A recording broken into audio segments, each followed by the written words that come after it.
श्री गणेशाय नमः। नमस्कार, आप सभी श्रोताओं का हार्दिक स्वागत है हमारे किस्से कहानियां बॉक्स चैनल पर। उम्मीद है कि आप सभी स्वस्थ, प्रसन्न और सुरक्षित हैं।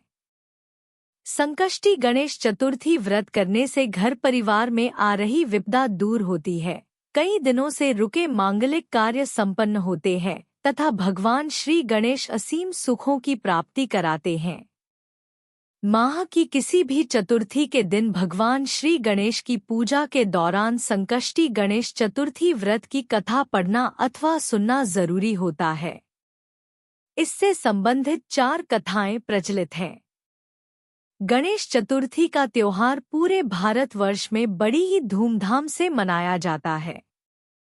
धार्मिक मान्यताओं अनुसार इस दिन भगवान गणेश का जन्म हुआ था। इसलिए गणेश चतुर्थी पर लोग अपने घर में गणपति बप्पा की प्रतिमा की स्थापना करते हैं और उनकी विधि विधान पूजा की जाती है। गणेश चतुर्थी को कलंक चतुर्थी, डंडा चौथ, पत्थर चौथ आदि नामों से भी जाना जाता है। गणेश चतुर्थी पूजा के लिए मध्याह्न का समय यानी दोपहर का टाइम शुभ माना जाता है। इस साल गणेश चतुर्थी 7 सितंबर को मनाई जा रही है। गणेश चतुर्थी क्यों मनाया जाता है? पौराणिक कहानी के अनुसार भाद्रपद मास के शुक्ल पक्ष की चतुर्थी को भगवान गणेश का जन्मोत्सव देश भर में गणेश चतुर्थी के रूप में मनाई जाती है। वहीं कुछ पौराणिक कहानियों के अनुसार महर्षि वेद व्यास के कहने पर भाद्रपद मास की चतुर्थी को गणेश जी ने महाभारत का लेखन कार्य शुरू किया था। तब महर्षि वेद व्यास ने गणेश जी को महाभारत की कहानी सुनाते रहे और गणेश जी अपनी कलम से महाभारत को लिपिबद्ध करते रहे। माना जाता है कि महाभारत लेखन में 10 दिनों का समय लग गया था।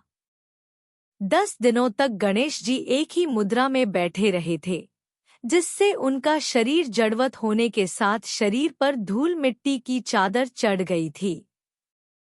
इस कारण गणेश जी 10 दिनों बाद नदी पर स्नान करने गए थे। उस दिन को अनंत चतुर्दशी नाम से जाना जाता है। अब जाने क्या है गणेश चतुर्थी की 5 कथाएं, पूजा विधि और सामग्री। आइए आप भी। गणेश चतुर्थी व्रत कथाएं। पहली कथा। पौराणिक एवं प्रचलित श्री गणेश कथा के अनुसार एक बार देवता कई विपदाओं में घिरे थे। तब वह मदद मांगने भगवान शिव के पास आए। उस समय शिव के साथ कार्तिकेय तथा गणेश जी भी बैठे थे।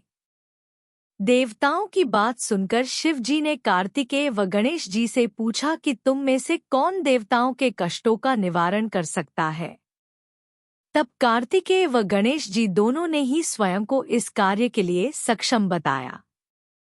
इस पर भगवान शिव ने दोनों की परीक्षा लेते हुए कहा कि तुम दोनों में से जो सबसे पहले पृथ्वी की परिक्रमा करके आएगा वही देवताओं की मदद करने जाएगा। भगवान शिव के मुख से यह वचन सुनते ही कार्तिकेय अपने वाहन मोर पर बैठकर पृथ्वी की परिक्रमा के लिए निकल गए, परंतु गणेश जी सोच में पड़ गए कि वह चूड़े के ऊपर चढ़कर सारी पृथ्वी की परिक्रमा करेंगे तो इस कार्य में उन्हें बहुत समय लग जाएगा। तभी उन्हें एक उपाय सूझा। गणेश अपने स्थान से उठेन और अपने माता पिता की 7 बार परिक्रमा करके वापस बैठ गए। परिक्रमा करके लौटने पर कार्तिकेय स्वयं को विजेता बताने लगे। तब शिव जी ने श्री गणेश से पृथ्वी की परिक्रमा न करने का कारण पूछा। तब गणेश ने कहा, माता पिता के चरणों में ही समस्त लोक हैं। यह सुनकर भगवान शिव ने गणेश जी को देवताओं के संकट दूर करने की आज्ञा दी। इस प्रकार भगवान शिव ने गणेश जी को आशीर्वाद दिया कि चतुर्थी के दिन जो तुम्हारा पूजन करेगा और रात्रि में चंद्रमा को अर्घ्य देगा उसके तीनों ताप यानी दैहिक ताप, दैविक ताप तथा भौतिक ताप दूर होंगे। इस व्रत को करने से व्रतधारी के सभी तरह के दुख दूर होंगे और उसे जीवन के भौतिक सुखों की प्राप्ति होगी। चारों तरफ से मनुष्य की सुख समृद्धि बढ़ेगी। पुत्र पौत्रादि, धनैश्वर्य की कमी नहीं रहेगी। दूसरी कथा। एक समय की बात है, राजा हरिश्चंद्र के राज्य में एक कुम्हार था। वह मिट्टी के बर्तन बनाता, लेकिन वे कच्चे रह जाते थे। एक पुजारी की सलाह पर उसने इस समस्या को दूर करने के लिए एक छोटे बालक को मिट्टी के बर्तनों के साथ आवा में डाल दिया। उस दिन संकष्टी चतुर्थी का दिन था। उस बच्चे की मां अपने बेटे के लिए परेशान थी। उसने गणेश जी से बेटे की कुशलता की प्रार्थना की। दूसरे दिन जब कुम्हार ने सुबह उठकर देखा तो आवा में उसके बर्तन तो पक गए थे, लेकिन बच्चे का बाल बाका भी नहीं हुआ था। वह डर गया और राजा के दरबार में जाकर सारी घटना बताई। इसके बाद राजा ने उस बच्चे और उसकी मां को बुलवाया तो मां ने सभी तरह के विघ्न को दूर करने वाली संकष्टी चतुर्थी का वर्णन किया। इस घटना के बाद से महिलाएं संतान और परिवार के सौभाग्य के लिए संकट चौथ का व्रत करने लगी। तीसरी कथा। एक समय की बात है कि विष्णु भगवान का विवाह लक्ष्मी जी के साथ निश्चित हो गया। विवाह की तैयारी होने लगी। सभी देवताओं को निमंत्रण भेजे गए, परंतु गणेश जी को निमंत्रण नहीं दिया, कारण जो भी रहा हो। अब भगवान विष्णु की बारात जाने का समय आ गया। सभी देवता अपनी पत्नियों के साथ विवाह समारोह में आए। उन सबने देखा कि गणेश जी कहीं दिखाई नहीं दे रहे हैं। तब वे आपस में चर्चा करने लगे कि क्या गणेश जी को नहीं न्योता है, या स्वयं गणेश जी ही नहीं आए हैं। सभी को इस बात पर आश्चर्य होने लगा। तभी सबने विचार किया कि विष्णु भगवान से ही इसका कारण पूछा जाए। विष्णु भगवान से पूछने पर उन्होंने कहा कि हमने गणेश जी के पिता भोलेनाथ महादेव को न्योता भेजा है। यदि गणेश जी अपने पिता के साथ आना चाहते तो आ जाते, अलग से न्योता देने की कोई आवश्यकता भी नहीं थी। दूसरी बात यह है कि उनको 1.25 मन मूंग, 1.25 मन चावल, 1.25 मन घी और 1.25 मन लड्डू का भोजन दिन भर में चाहिए। यदि गणेश जी नहीं आएंगे तो कोई बात नहीं। दूसरे के घर जाकर इतना सारा खाना पीना अच्छा भी नहीं लगता। इतनी वार्ता कर ही रहे थे कि किसी एक ने सुझाव दिया, यदि गणेश जी आ भी जाएं तो उनको द्वारपाल बनाकर बैठा देंगे कि आप घर की याद रखना। आप तो चूहे पर बैठकर धीरे धीरे चलोगे तो बारात से बहुत पीछे रह जाओगे। यह सुझाव भी सबको पसंद आ गया, तो विष्णु भगवान ने भी अपनी सहमति दे दी। होना क्या था कि इतने में गणेश जी वहां आ पहुंचे और उन्हें समझा बुझाकर घर की रखवाली करने बैठा दिया। बारात चल दी। तब नारद जी ने देखा कि गणेश जी तो दरवाजे पर ही बैठे हुए हैं, तो वे गणेश जी के पास गए और रुकने का कारण पूछा। गणेश जी कहने लगे कि विष्णु भगवान ने मेरा बहुत अपमान किया है। नारद जी ने कहा कि आप अपनी मूषक सेना को आगे भेज दें, तो वह रास्ता खोद देगी जिससे उनके वाहन धरती में धंस जाएंगे। तब आपको सम्मानपूर्वक बुलाना पड़ेगा। अब तो गणेश जी ने अपनी मूषक सेना जल्दी से आगे भेज दी और सेना ने जमीन पोली कर दी। जब बारात वहां से निकली तो रथों के पहिए धरती में धंस गए। लाख कोशिश करें, परंतु पहिए नहीं निकले। सभी ने अपने अपने उपाय किए, परंतु पहिए तो नहीं निकले, बल्कि जगह जगह से टूट गए। किसी की समझ में नहीं आ रहा था कि अब क्या किया जाए। तब तो नारद जी ने कहा, आप लोगों ने गणेश जी का अपमान करके अच्छा नहीं किया।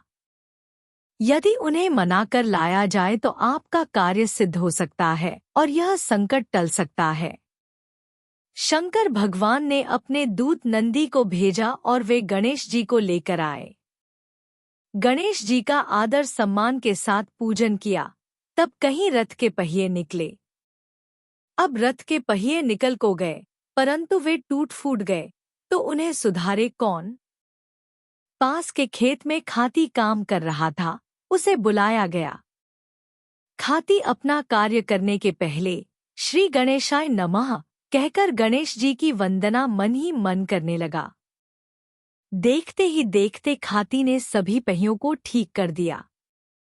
तब खाती कहने लगा कि हे देवताओं, आपने सर्वप्रथम गणेश जी को नहीं मनाया होगा और न ही उनकी पूजन की होगी, इसीलिए तो आपके साथ यह संकट आया है। हम तो मूर्ख अज्ञानी हैं, फिर भी पहले गणेश जी को पूजते हैं, उनका ध्यान करते हैं। आप लोग तो देवतागण हैं, फिर भी आप गणेश जी को कैसे भूल गए? अब आप लोग भगवान श्री गणेश जी की जय बोलकर जाएं, तो आपके सब काम बन जाएंगे और कोई संकट भी नहीं आएगा। ऐसा कहते हुए बारात वहां से चल दी और विष्णु भगवान का लक्ष्मी जी के साथ विवाह संपन्न करा के सभी सकुशल घर लौट आए। हे गणेश जी महाराज, आपने विष्णु को जैसो कारज सारियो, ऐसो कारज सबको सिद्ध करजो। बोलो गजानन भगवान की जय। चौथी कथा।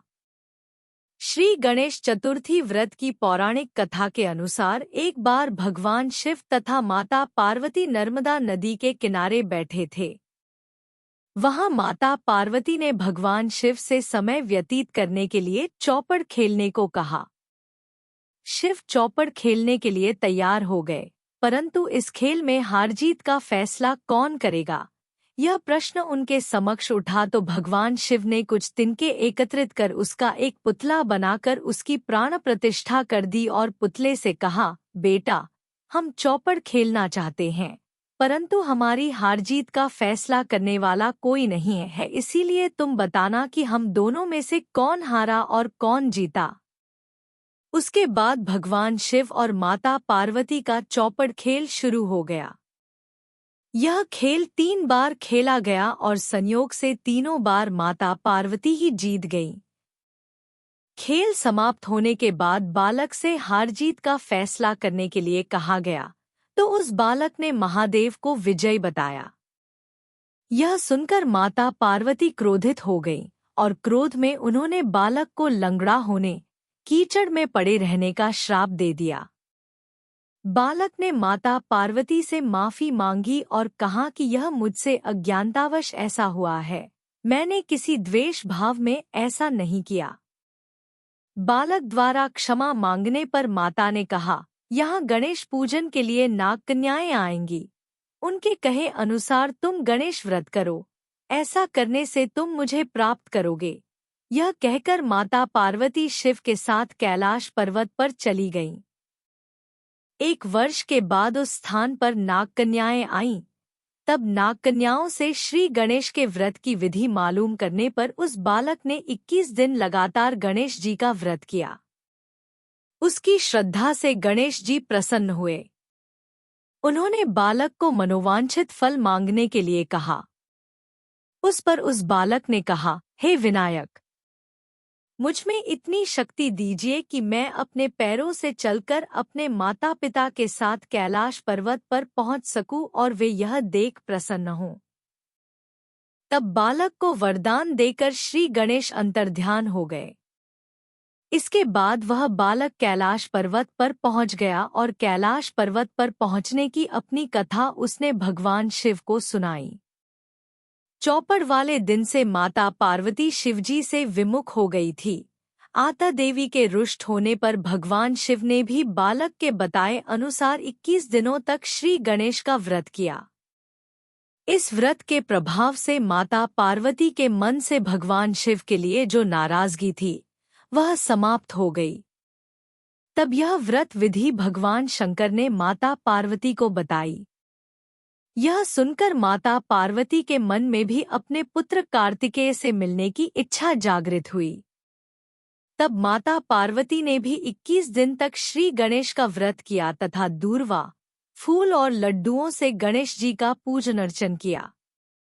व्रत के 21वें दिन कार्तिकेय स्वयं माता पार्वती जी से आ मिले। उस दिन से श्री गणेश चतुर्थी का यह व्रत समस्त मनोकामनाओं की पूर्ति करने वाला व्रत माना जाता है। इस व्रत को करने से मनुष्य के सारे कष्ट दूर होकर मनुष्य को समस्त सुख सुविधाएं प्राप्त होती हैं। पांचवी कथा। पौराणिक कथा के मुताबिक एक बार गणेश जी कुबेर देव का अहंकार नष्ट करके रात में लौट रहे थे। उस वक्त चंद्रमा अपनी चमक कैलाश पर्वत पर बिखेरे हुए था। तब एक साथ सांप मूषक के सामने आ गया। डर के कारण मूषक उछल पड़ा, जिसकी वजह से भगवान गणेश का संतुलन बिगड़ा और वे गिर पड़े। जैसे ही भगवान गिरे उस वक्त एक हंसने की आवाज आई। भगवान गणेश ने जब ऊपर देखा तो चंद्रमा हंस रहे थे। भगवान गणेश को बेहद क्रोध आया। ऐसे में भगवान गणेश ने चंद्रमा को श्राप दिया कि तुम अपनी चांदनी पर बड़ा गुरूर कर रहे हो। आज के बाद तुम अपनी रोशनी खो दोगे। गणेश जी के श्राप देते ही चंद्रदेव की सभी कलाएं नष्ट हो गईं। उनकी चमक पूरी तरह से जा चुकी थी। तुरंत ही आकाश में अंधेरा छा गया। तब चंद्रमा ने गणेश जी से क्षमा मांग ली। उन्होंने कहा कि चांदनी ही उनके पहचान है, अगर यही मैं खो दूंगा तो मेरा वजूद क्या रहेगा। तब गणेश भगवान ने श्राप वापस ले लिया। लेकिन गणेश चतुर्थी का दिन तुम्हें दंड देने के रूप में याद किया जाएगा। ऐसे में यदि कोई व्यक्ति आज के दिन चांद देखे तो उस पर चोरी का झूठा आरोप लगता है। चांद देख लिया तो करें ये उपाय।